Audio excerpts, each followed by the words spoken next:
9 апреля, Прибалтика. Вот я вам всем показываю, какое солнце встает.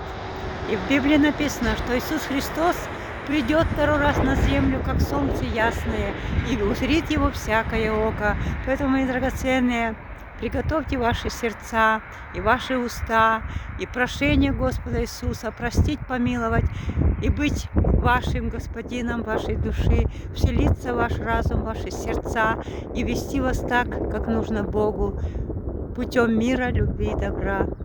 Благословите Господа вся земля.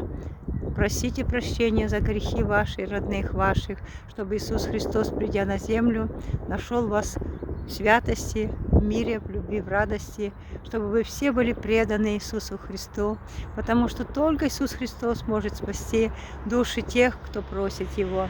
Будьте благословенны, дорогие, и воспойте Господу, и восхвалите Его святое имя.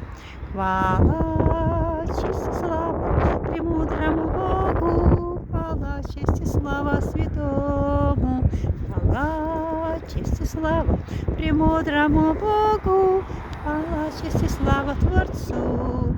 Иисус Христос, Царь прекрасный, Иисус Спаситель прекрасный, хвала и слава Иисусу, хвала и слава Царю. Будьте благословенны, дорогие. Аминь.